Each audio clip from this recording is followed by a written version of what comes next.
السلام عليكم ورحمة الله وبركاته. أخبار برشلونة الجمعة 1/8/2025. بنزل أخبار ريال مدريد، فعاوز أشوف اللايك بتاع محبي برشلونة. تطورات تجديد عقد إيريك غارسيا مع برشلونة.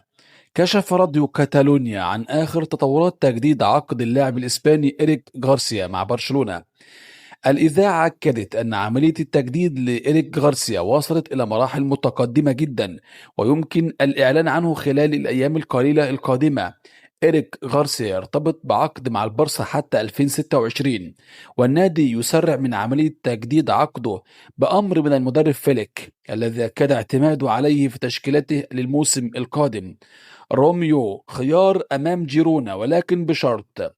أكدت إذاعة راديو كاتالونيا أن أوريول روميو لاعب برشلونة هو خيار مطروح على طاولة نادي جيرونا للتعاقد معه في فترة الانتقالات الصيفية، ولكن جيرونا لن يتحرك للتوقيع معه إلا إذا فسخ عقده مع البارسا ووافق على تخفيض راتبه.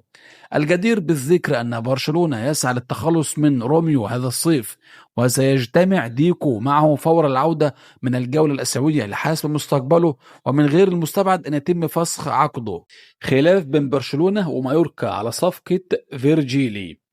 أكدت صحيفة سبورت الكاتالونية أنه يوجد خلاف بين برشلونة وريال مايوركا على صفقة يان فيرجيلي.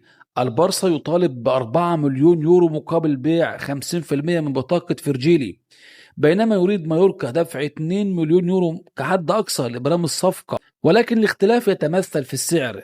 خيار الإعارة قد يكون حلا مثاليا في هذا الوضع، ولكن برشلونة يفضل البيع لتحقيق أرباح، بالإضافة إلى وضع بند إعادة الشراء تحسبا لانفجاره مستقبلا. آخر التطورات في ملعب الكامب نو. تم الآن تركيب العضب الجديد على الجودة في ملعب الكامب نو معقل نادي برشلونة، وبرشلونة يسابق الزمن من أجل تجهيز الملعب والحصول على رخصة التشغيل الأولى للعودة إلى كامب نو في منتصف شهر سبتمبر القادم ضد فالنسيا. تعليق راشفورد على منشور لامين يامال. نشر لامين يامال عدة صور عبر حسابه الرسمي على الانستجرام من الفوز على سيول 7-3 الخميس ضمن منافسات الجولة التحضيرية استعدادا للموسم الجديد. علق ماركوس راشفورد لاعب برشلونة الجديد على منشور يامال معربا عن شدة انبهاره بمستواه، حيث كتب مستوى مختلف. ماذا قال مدرب سيول عن لامين يامال بعد الهزيمة أمام برشلونة؟